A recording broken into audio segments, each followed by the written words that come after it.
नमस्कार दोस्तों। आज ब्लडी सत्य के एपिसोड में मैं फिर से आप लोगों के सामने एक विचित्र सी भूतिया घटना की कहानी लेकर आ गया हूँ, जो कि एक ट्रेन जर्नी के दौरान किसी के साथ घटी थी। भाई ये जो टॉपिक है ना, ये पर्सनल मेरा भी फेवरेट होता जा रहा है। इस टॉपिक के ऊपर कहानी सुनाना मुझे भी बहुत ज़्यादा अच्छा लगता है, तो बेशक आपको भी सुनना उतना ही ज़्यादा पसंद होगा।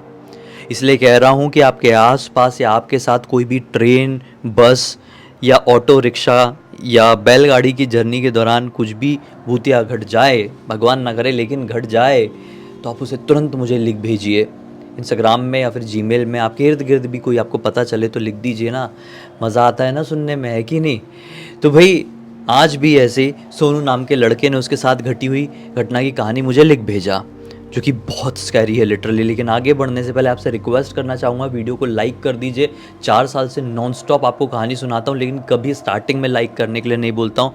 और बिना सब्सक्राइब किए मेरे वीडियोस देखते हैं तो सब्सक्राइब कर दीजिए। आपके लिए तो फ्री है, लेकिन मुझे कॉन्फिडेंस मिलता है और अच्छे से अच्छा वीडियो बनाने की मुझे एक अलग ही पावर मिलती है। जी हाँ, विश्वास नहीं करोगे लेकिन सही में मिलती है। अब चलो आगे बढ़ते हैं। सोनू नाम का ये लड़का अपने परिवार वालों के साथ, अपने मम्मी पापा के साथ मतियारी नाम की जगह में रहता था। ये जगह वेस्ट बंगाल में है, जिन लोगों को नहीं पता उनको बता दूं। यहाँ पर इनके घर में केवल सोनू, मम्मी पापा और बस, हाँ, ये 2-3 लोग ही तो रहते थे और कोई नहीं रहता था यार। इसके जो दादा दादी लोग थे, चाचा चाची लोग, जितने भी रिश्तेदार थे, ये दूर जम्मू में एक छोटे से गांव में रहते थे। जब कभी भी मौका पड़ता था, ये पूरे परिवार वाले मिलके, मतलब ये तीनों मिलके जम्मू जाया करते थे, और कोई भी फंक्शन रहे, कोई भी पूजा रहे, ऐसा। लेकिन वेस्ट बंगाल से जम्मू बहुत दूर, डायरेक्ट ट्रेन भी नहीं। मतलब जो जाने की आने की फैसिलिटी है वो एक बार ट्रेन से जाओ, फिर ब्रेक करो, फिर बस से जाओ, ऐसा वाला सीन था भाई। तो ठीक है, जाते आते तो थे ही। एक दिन इनको खबर मिलती है, 2022 के टाइम की बात है, 2 साल ही तो हुए हैं। खबर मिलती है कि सोनू के दादाजी की तबीयत बेहद ज़्यादा ख़राब हो गई है, बहुत ज़्यादा सीरियस हो गए। लेकिन सोनू जो था वो क्लास 12th में था, और सोनू के ये फाइनल एग्ज़ाम्स आ रहे थे, बिल्कुल एकदम नज़दीक थे। तो सोनू जा नहीं सकता था चाह के भी। तो सोनू के मम्मी पापा और जो भी रिलेटिव यहाँ पे मतियारी के आसपास रहते थे, वो सब फटाफट जम्मू में गांव में पहुँच गए सोनू के दादाजी को देखने के लिए कि ठीक होंगे कि नहीं हो गए। सोनू अपने घर पे अकेला रुका रहा। उनकी तबीयत बहुत सीरियस रही आने वाले काफ़ी दिनों तक। एक दिन ऐसा होता है कि डॉक्टर साहब बोल देते हैं कि अब पता नहीं है कैसे ठीक हो पाएंगे या नहीं हो पाएंगे, मालूम नहीं। तो जितने भी रिश्तेदार हैं सबको मिलने के लिए बुला लीजिए। अभी भी सोनू के जो एग्ज़ाम्स थे ना, 12th बोर्ड वाले, उनको कुछ दिन बाकी था। लेकिन जब ये बात सोनू को पता चलती है कि दादाजी इतने ज़्यादा अब सीरियस हो चुके हैं, तो मुझे जाना ही चाहिए, तुरंत अपने पापा जी से बोलता है कि पापा मैं आऊँगा, मैं नहीं जानता कुछ, मैं दादाजी से मिले बिना ऐसे रह नहीं पाऊँगा, मेरा पढ़ाई में मन ही नहीं लगेगा। इनफैक्ट ऐसा होगा कि एग्ज़ाम देने भी बैठ गया ना तो दिमाग पूरा ब्लैंक हो जाएगा, तो एक बार मिलने दे दो, एक बार उनकी कंडीशन देख लूँ और मैं जल्दी से रिटर्न आ जाऊँगा। पापा बोलते ऐसे, चल तेरा इतना ज़्यादा मन है तो तू आ जा, कुछ दिन है ना एग्ज़ाम को। उसने बोला हाँ, इतनी तारीख से एग्ज़ाम है, अभी मेरे पास इतने इतने दिन बचे हुए हैं। ठीक है, बोले आ जा, ट्रेन पकड़ के। ये घर पे अकेला था और इसको आना जाना मालूम था, ये कर लेता था अकेले, दुनिया घूमा हुआ था इसने भी थोड़ी सी। घर पे ताला वाला मारता है, थोड़ी कॉपी किताब अपने बैग में रखता है, थोड़े कुछ कपड़े सामान रखता है कि भगवान ना करे दादाजी को कुछ हो जाए तो वहाँ पर रुकना पड़ जाएगा, और एग्ज़ाम तो देखा जाएगा यार। दादाजी और दादाजी से बहुत प्यार करता था।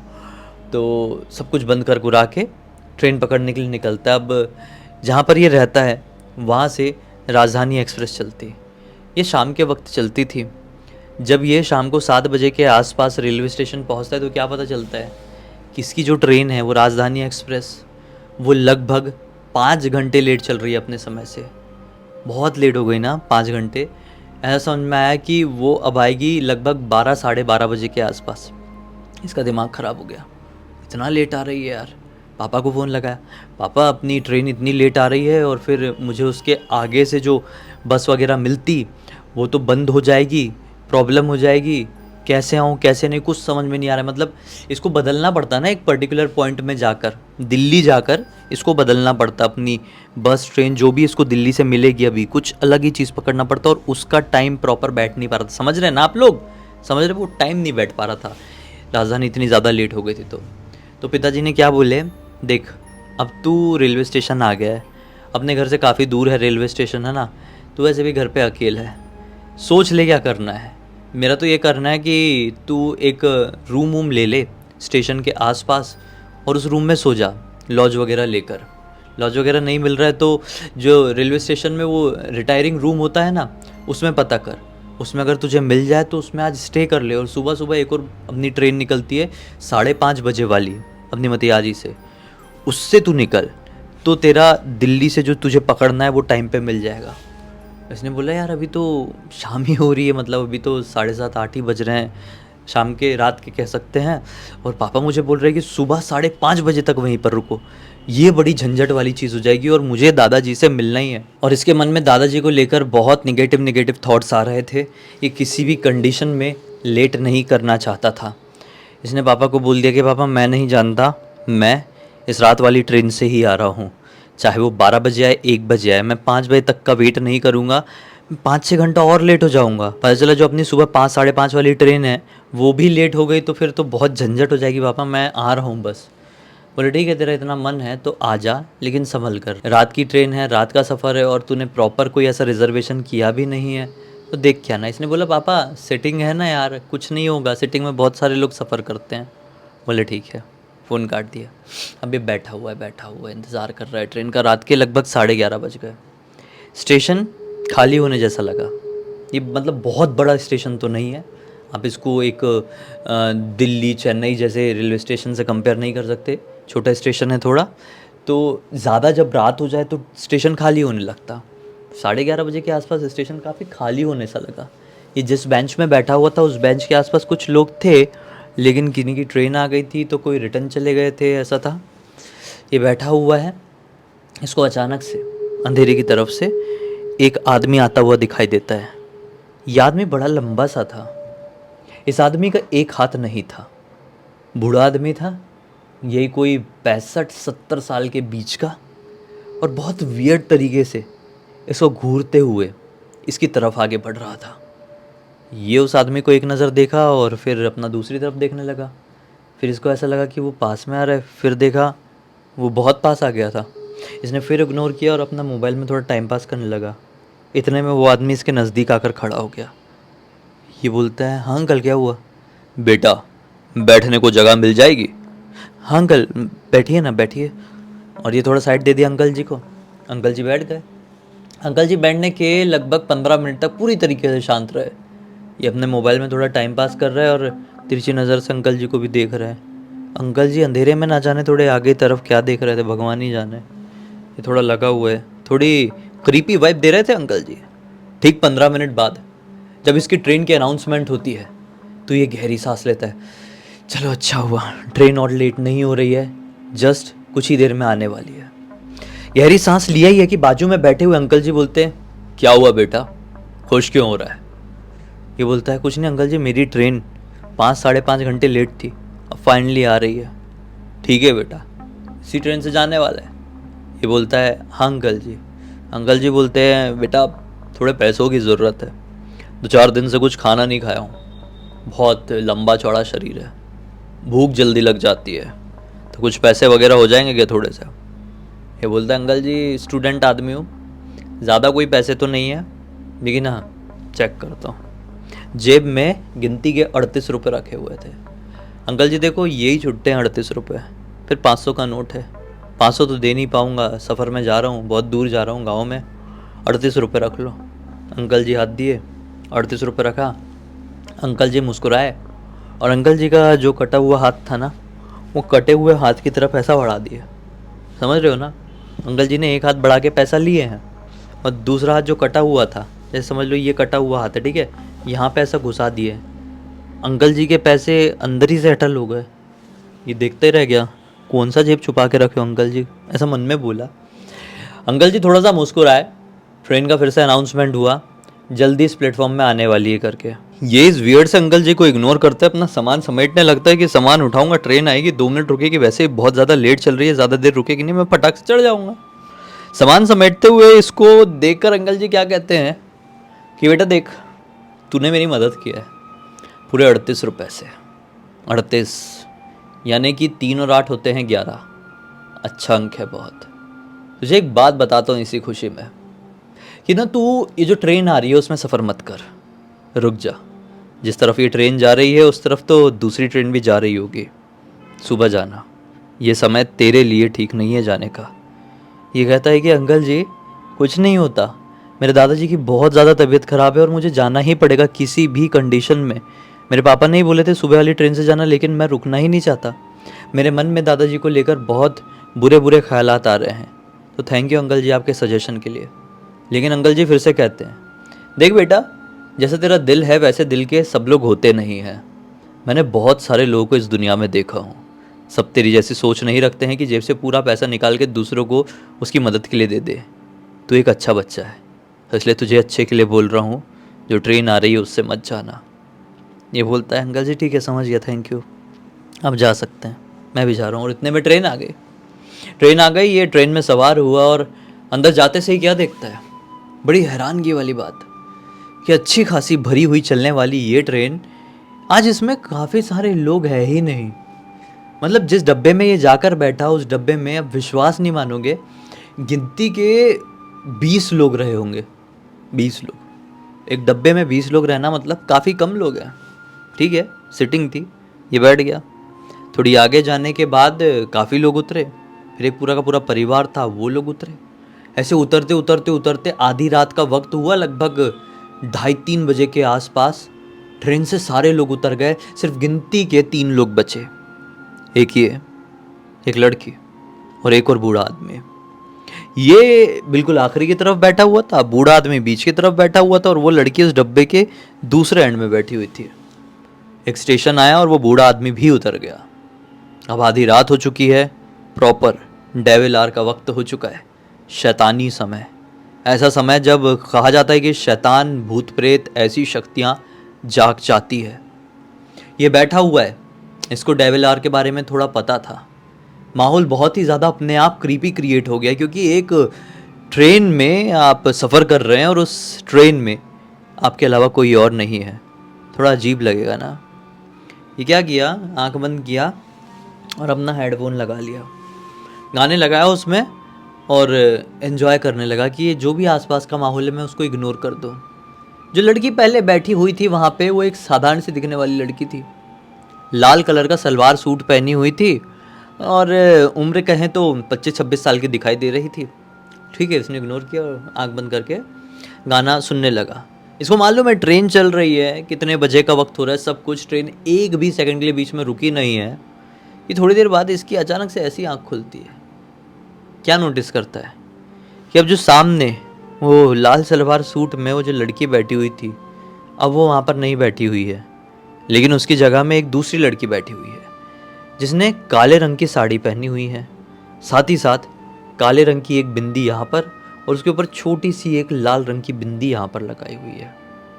उसने उस लड़की को देखा और बहुत अजीब सा महसूस किया, क्योंकि आँख खोलते से ही इसको बहुत तेज़ खुशबू आ रही थी, जैसे कि रात रानी का फूल होता है, रात के वक्त ही खिलता है और कितनी तेज़ खुशबू देता है, वैसी ही खुशबू आ रही थी इसके डब्बे से। इसको थोड़ा अजीब लगा और लड़की के बाल भी खुले हुए थे। ये लड़की उस लड़की से थोड़ी ज़्यादा उम्र की थी, 32-35 साल के आसपास की रही होगी और बहुत गोरी, अलग ही दिख रही थी यार, हट्टी कट्टी लंबी सी।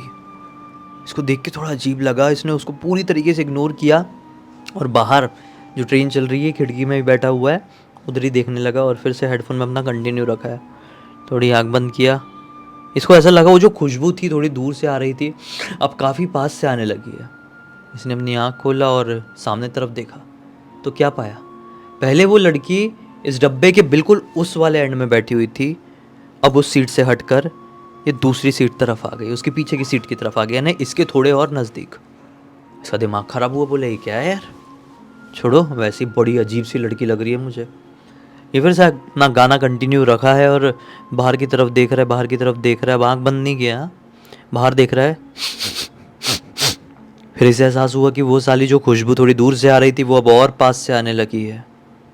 इसने सब इग्नोर करके वापस से उस लड़की की तरफ देखा तो वो लड़की जो कि बिल्कुल एंड वाले हिस्से से हटकर थोड़ी इधर तरफ आ गई थी, अब वो और इधर आ गई है। अब ये लड़की इसके काफ़ी नज़दीक बैठी हुई है। ये सोच रहा है ये हो कैसे रहा है। पहली बात तो ये ट्रेन बीच में एक बार के लिए भी नहीं रुकी थी, तो पहले जो लड़की बैठी हुई थी वो कहाँ गई और ये कहाँ से आ गई।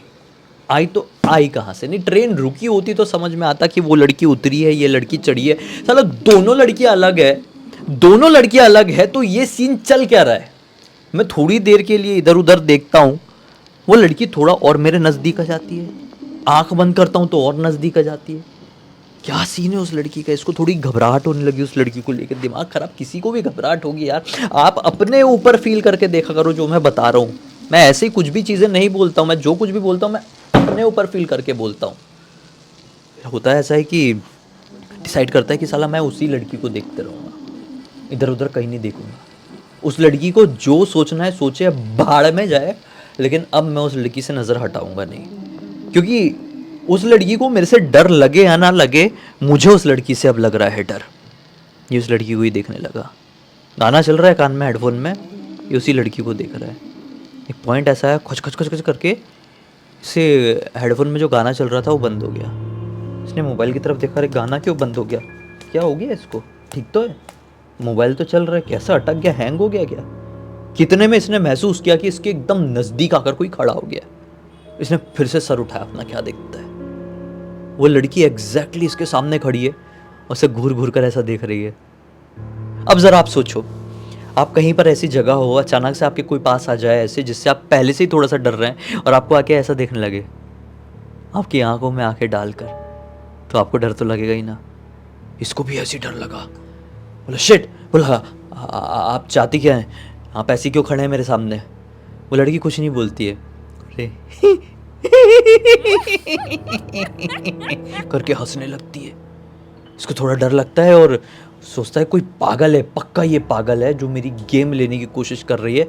भाड़ में जाए, मैं इधर उधर देखता हूँ। ये फिर इधर उधर देखने लगा अपने मोबाइल को जो हैंग था। समझ लो ये लड़की खड़ी है ना, तो ये उधर उधर देख के अपने मोबाइल को थोड़ा सा हवा हवा दिलाने की एक्टिंग करने लगा कि इतने में इसका पकड़ के किसी ने बाल खींचा, अपनी तरफ दिखाया। ये खींचने वाला कोई और नहीं, वही लड़की थी। इसका बाल ऐसा पकड़ के खींची, अपनी तरफ मुँह करी, और जैसे ही अब उसने इस लड़की को देखा है, वो लड़की का चेहरा इतना डरावना दिखाई दिया, इतना डरावना कि मैं वो क्या बताऊं। यहाँ से फटा हुआ, यहाँ से फटा हुआ, यहाँ से फटा हुआ, मतलब बहुत गहरे कट्स जिसमें से खून नहीं आ रहा है। वो लिटरली एक जीती जागती भूत दिखाई दे रही थी जिसकी आंखों की पुतली तक नहीं थी। अब बताओ, ये वहम नहीं था? देखो, वहम कब तक होता है जब आपको कोई फिजिकली टच ना करे, आपको सिर्फ ये चीज़ दिखाई दे दी। कोई भी कह सकता है कि हाँ तेरा वहम होगा, तुझे सिर्फ दिखाई दिया था। कई बार हमारा दिमाग इल्यूजन क्रिएट करता है। आपको कुछ चीज़ सुनाई दे दी, हाँ वहम हो सकता है। कुछ चीज़ सेंस हो गई, बिल्कुल वहम हो सकता है। कुछ चीज़ की सुगंध आ गई, हाँ दिमाग सुगंध भी क्रिएट कर देता है। लेकिन अरे बाल ऐसे पकड़ के अपने तरफ घुमाई, इसकी ऐसी तैसी बाल में बहुत गंदा दर्द हो गया, ये वहम होगा क्या? ये बहुत जोर से चिल्लाया, इसने चिल्लाया, उसने चिल्लाया, इसकी बोला है, भागो यहां से। वो भागा, ट्रेन चल रही है। ये घुस गया भड़बड़ा के एक बाथरूम में पैक रहा। इसके बाद थोड़ी देर बाद एक स्टेशन आया, बोला इससे तो मैं नहीं जाऊंगा। ये तुरंत ही जैसे ही ट्रेन स्लो हुई, भागता हुआ अपनी सीट की तरफ गया। वहां पे एक बैग था, बैग उठाया। इस समय वो लड़की उसको डब्बे में नहीं दिखाई दी, लेकिन बैग उठाया और दरवाजे के पास खड़े हो गया। जैसे ही ट्रेन स्लो हुई है, रुकने जैसी हुई है, वो फटाक से ट्रेन से उतर गया। एक स्टेशन आ गया था। बोला पूरी रात इस अनजान स्टेशन में काट लूंगा, लेकिन इस डिब्बे से घर नहीं जाऊंगा। नहीं जाऊंगा मतलब नहीं जाऊंगा। ये डिब्बा इस समय इसको पूरा खाली दिख रहा था। लेकिन फिर ट्रेन वापस से स्टार्ट हुई। इसने बोला चढ़ जाता हूँ। एक साला दिख रहा है, हल्की सी स्लो हुई थी वो, फटाफट। देखो ये कभी करना नहीं चाहिए, इस चीज़ से इन्फ्लुएंस बिल्कुल मत होना। लेकिन ट्रेन ने थोड़ी सी अपनी रफ्तार पकड़ी थी और ये दौड़ दौड़ के एक डब्बे में चढ़ गया। और डब्बे में चढ़ा है, इसमें लोग थे थोड़े से, ठीक है। ये डब्बे में चढ़कर लोगों को देख लिया, इसके मन में आई थोड़ी शांति, और अब दरवाजे झाँक के उस डब्बे की तरफ देख रहा है जिस डब्बे से ही उतरा था। उस लड़की, उस चुड़ैल, उस भूत के डर से उसने ये नोटिस किया, ट्रेन जैसी चलना शुरू करी है ना, उस डब्बे से एक लड़की ने अपना मुंह बाहर निकाली है और लंबी सी जीभ बाहर निकाल के, जैसे कोई खाने के लिए, कोई स्वादिष्ट खाने के लिए करता है ना, वैसा बिल्कुल जीभ लपलपाई है इसकी तरफ। वो एक ऐड था ना, कैसी जीभ लपलपाई, वैसे ही उस चुड़ैल ने भाई कॉमेडी आपको लग रहा होगा, लेकिन सही में उसने ऐसी जीभ घुमाई थी जैसे कि कोई जानवर किसी स्वादिष्ट भोजन को देख ले तो कैसा करते हैं, सेम बिल्कुल। इसको तो ऐसा वाला फील हुआ ना, ऐसा धक से झटका लगा ना, बोला आज तो मैं गया था, ये क्या चीज़ थी मालूम नहीं। फिर एक अंकल जी, ये बड़ा घबराया हुआ, उसको ऐसा देख के जीभ लपलपाई, ये घबरा कर वापस से अंदर हुआ और एक अंकल जी इसको पीछे से नोटिस कर रहे थे। अंकल जी ने बोले बेटा क्या हो गया, इस अंकल जी को पूरी बात बताया। बोला बेटा देख, ऐसी चीज़ें बहुत बार हुई है इस ट्रेन में लोगों के साथ। दरअसल एक बार की बात है, एक आदमी औरत इस ट्रेन से सफ़र कर रहे थे रिजर्व्ड वाले डब्बे में। उस डब्बे में कोई नहीं रहा होगा, ऐसी रात बेरात का वक्त रहा होगा, ट्रेन खाली चल रही थी, पति पत्नी का हो गया झगड़ा, हाथापाई हो गई। दरवाजे के पास आके पति ने अपनी पत्नी को धक्का मार दिया, पत्नी ऑन द स्पॉट राम नाम सत्य कर गई। उसके बाद से वो जो औरत है ना, उसकी आत्मा अलग अलग डब्बों में लोगों को दिखाई देने लगी। इसलिए बहुत सारे लोग अभी भी मानते हैं कि इन डब्बों में अकेले सफ़र मत करना। तुझे खुद सोचना चाहिए था, लोग उतर रहे थे तो तुझे उस डब्बे से उतर के दूसरे डब्बे में आ जाना चाहिए था। कोई ऐसा रिजर्व्ड फर्स्ट एसी वगैरह वाला डब्बा तो था नहीं तेरा, साधारण सा डब्बा था, जैसे अभी आया पहले आ गया होता। इसने बोला हे भगवान क्या हो गया मेरे साथ, थैंक यू अंकल जी, अच्छा हुआ आपने बता दिया, आज के बाद से मैं ध्यान रखूँगा। फिर अपने घर पहुँचा दादाजी के पास, फिर सारे लोगों को बताया। फिर चाचा जी ने भी सेम स्टोरी बताया, इसके जो चाचा जी थे सेम बताया, बोले ऐसा हुआ था। इसने बोला "हाँ, चाचा जी एक अंकल जी ने ही बताए थे ट्रेन में। तो बोले कि देख बेटा आगे से ध्यान रखना, तू बहुत छोटा है और बहुत सारी घटनाएं लोगों के साथ बहुत सफ़रों के दौरान घट जाती है। इसने आगे से ध्यान रखा और कभी ऐसा ट्रैवल नहीं किया। इस पूरी घटना की जानकारी मुझे किसी और ने नहीं, बल्कि इसी ने ही, सोनू ने इंस्टाग्राम पर लिख कर भेजा। मैंने सोचा आप लोगों को सुनाता हूँ, मज़ा आएगा सुन के। पता नहीं कैसा लगा कैसा नहीं, लेकिन मुझे तो सुनाकर मज़ा आया। इसी बात पे स्टार्टिंग में बोला था, अभी बोलूँगा, लाइक कर देना, सब्सक्राइब कर देना। और ऐसी कोई कहानी है तो इंस्टाग्राम की लिंक वीडियो के डिस्क्रिप्शन बॉक्स में है, वहाँ पर लिख भेजना। आपको आपकी ही कहानी सुनकर सचमुच में बहुत मज़ा आएगा, मजाक नहीं कर रहा हूँ, लिख के भेजो खाली। चलो कल फिर से मिलते हैं, तब तक के लिए बहुत बहुत धन्यवाद। आपका दिन शुभ हो।